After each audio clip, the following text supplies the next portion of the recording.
جو ہم آگے 9 مہینے دیتے رہے کہ جی وہ پی ٹی آئی خراب کر کے جو گیا تھے آئی ایم ایف کے ساتھ تعلقات، اس کی وجہ سے مہنگائی ہوئی. بھئی وہ تو سپٹمبر میں پیسے آپ کو مل گئے تھے. پیٹرول 30 روپے ایک دن کیا، 15 دن بعد پھر 30 روپے، پھر 24 روپے، پھر 12 روپے، ہمیں 100 روپے بڑھا دیا 1.5 مہینے. تو آپ یہ کہہ رہے ہیں کہ عمران خان کے بعد مفتاح اسماعیل صاحب نے بھی بحال کر دیا پلان، آپ کی حکومت جانے کے بعد جو کیئر ٹیکر آئی ہے اس نے بھی گڈ گورننس دکھائی، تو جو بیچ کا پیریڈ ہے اسحاق ڈار صاحب کا پیریڈ وہ پرابلمٹک تھا، اس کی وجہ سے ہوا 9 مہینے سے. جی 9 مہینے وہ پرابلمٹک پیریڈ تھا. تو جو نقصان پہنچایا بزدار نے پی ٹی آئی کو، وہ نقصان آپ کہہ رہے ہیں 9 مہینے میں اسحاق ڈار نے بیسیکلی نون لیگ کو پہنچایا. مشکل وقت میں آپ پارٹی کے ساتھ تھے، جب کوئی اور نہیں بولتا تھا اس وقت بھی آپ نے پارٹی کا دفاع کیا بطور ترجمان، لیکن نہ اب آپ الیکشن لڑ رہے ہیں، نہ آپ منشور کمیٹی کا حصہ ہے، نہ اکنامک پالیسی ٹیم کا حصہ ہے، کہیں آپ نظر نہیں آتے. کیا ہوا کیا؟ آپ کی بیگم نے بھی کہا تھا میں چھوڑ کے چلی جاؤں گی آپ کو اگر آپ نے نون لیگ چھوڑی. وہ اب بھی کہتی ہیں، وہ اب بھی کہتی ہیں. اسی لیے آپ نون لیگ میں ہیں ابھی تک؟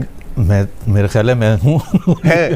جی بالکل، جیسے شاہد کا خان عباسی ہے ویسے میں بھی ہوں. بس اتنے ہی ہیں، مطلب ہے بھی اور نہیں بھی. ہاں مطلب کسی فیصلہ سازی میں نہیں ہوں. نظر انداز کیوں کر رہی ہے پارٹی آپ کو؟ دیکھیں نا، ایک تو پارٹی کے پاس یہ رائٹ ہوتا ہے کہ جی وہ کس طرح سے، وہ ایک بہت لمبا ایک سلسلہ ہے جس میں ظاہر سی بات ہے، آپ کو پتہ ہے کہ ہماری پارٹی میں ایک وقت میں مزاحمتی بیانیاں جو مریم نواز لے کے چل رہی تھیں، ایک کاؤنٹر ایک تھا مفاہمتی بیانیاں کہ جی، اور ہمیں آپ کو پتہ ہے آپ لوگ ہی بلا کے پوچھتے تھے کہ جی دیکھیں انہوں نے یہ کہا ہے، انہوں نے یہ کہا ہے، اور ہم دونوں کو، ہمارا کام تھا، ہم نے دونوں کو ڈیفینڈ کرنا تھا. وہ مشکل ہوتا تھا ڈیفینڈ کرنا. آپ لوگ اس مفاہمت کے خواہش مند تھے جو مفاہمت آج مل رہی ہے، جو کچھ ہو رہا ہے، یہ مفاہمت ٹارگٹ تھا آپ کا؟ نہیں، ہمارا ٹارگٹ بڑا سمپل تھا. ہم یہ نہیں کہہ رہے تھے کہ آپ ہمارے لیے کوئی اسپیشل کچھ کریں. یہ ایکسٹرا بونس مل رہا ہے آپ لوگوں کو. اتنا نہیں چاہتے تھے، اتنی مفاہمت نہیں چاہتے تھے جتنی مل رہی ہے کہ آپ نواز شریف کو لاڈلے اور سلیکٹڈ کے تانے پڑ رہے ہیں بلاول صاحب کی طرف سے اور پی ٹی آئی کی طرف سے. Run through the constitution of Pakistan, there has to be rule of law. اچھا تو چلیں اب میں آپ سے پوچھ لیتا ہوں، کیونکہ یہ چیز خبروں میں بہت رہی، اور یہ سابق D G I S P R نے آ کے ہی بتایا تھا کہ زبیر صاحب نے آ کے آرمی چیف سے ملاقات کی تھی اور اس وقت ایک سارا معاملہ بنا تھا. اس ملاقات کے بعد یہ خبریں آئی کہ آپ کے تعلقات تھوڑے پارٹی سے بھی جو ہے ڈسٹنس بڑھتا رہا نواز شریف سے. شہزاد یہ تو بہت سینسیٹیو ٹاپک ہے. آئی تھنک کہ کبھی کیا جو پیغام لے کے گئے تھے وہ سینسیٹیو؟ نہیں، ساری باتیں پھر ایک بات ہوتی ہے، پھر اور کنفیوژن ہوتی ہے اور مس انڈرسٹینڈنگ ہوتی ہے. I'll rather avoid at this stage, but I will at some stage bring it out. But یہ بات تو درست ہے کہ وہ پرسنل ملاقات نہیں تھی، وہ obviously پارٹی کی لیڈرشپ کے کہنے پہ ہی آپ مل رہے تھے. ظاہر سی بات ہے 7 گھنٹے میں ان کے ساتھ the most powerful man in the country کے 7 گھنٹے تو نہیں ویسٹ کروں. 7 گھنٹے ایک میٹنگ میں یا 2 میٹنگ؟ 4 اور پھر 3 گھنٹے. پہلی میٹنگ 27 اگست کو ہوئی 4 گھنٹے کی، اور پھر 7 سپٹمبر کو آپ ملے 3 گھنٹے. آپ خود کہہ رہے تھے کہ جو پارٹی کا مزاحمتی بیانیہ تھا جو مریم لیڈ کر رہی تھی، you are part of the team. تو پھر آپ جب پیغام لے کے گئے لیڈرشپ کا، تو وہ مزاحمت کا پیغام تو نہیں ہوگا، مفاہمت کا ہی ہوگا نا جو لے کے گئے ہوں گے آپ. میں بالکل ایک سینٹینس میں بتا دوں، انصاف مانگنے گیا تھا کہ مریم نواز کو کیوں بلیک آؤٹ کیا گیا، اس کی ٹکر کیوں نہیں چل سکتا. یہ ایک خلاصہ ہے واقعی تفصیلات. اور اس کے بعد ٹکر چلنا شروع ہو گئے تھے، 15 دن بعد ان کے خبریں بھی آنا شروع ہو گئی تھی. چلیں اچھی بات ہے. کیسے آپ نے ایسے کیسے کنونس کر لیا اس وقت کی اسٹیبلشمنٹ کو کہ مریم نواز جو بلیک آؤٹ تھی وہ؟ میرا خیال ہر چیز کا طریقہ ڈائلاگ ہی ہوتا ہے، ڈیبیٹ ہی ہوتا ہے. So you convinced them? Maybe it was because of me. اور اس کے بعد پی ڈی ایم بھی بن گئی پھر؟ جی پی ڈی ایم بھی بن گئی. وہ جب آپ نے کنونس کر لیا کہ وہ ان کی تصاویر بھی دکھائیں، خبر بھی دکھائیں، وہ کنونس ہو گئے، پھر پی ڈی ایم بنی، پھر گجرانوالہ کا جلسہ ہوا جس میں نواز شریف صاحب نے اس وقت کے آرمی چیف باجوہ صاحب کا نام لے کے ساری ذمہ داری ان کے اوپر ڈال دی. اس کے بعد کیا ہوا؟ اس کے بعد آپ کے تعلقات کیا؟ میرے تعلقات بڑے زبردست ہیں اسٹیبلشمنٹ سے بھی. Obviously آپ اس وقت نواز شریف اور مریم نواز کے لیے انصاف مانگنے گئے تھے؟ بالکل سمپل سی بات، پارٹی لیڈرشپ کی مرضی سے گئے تھے. جی.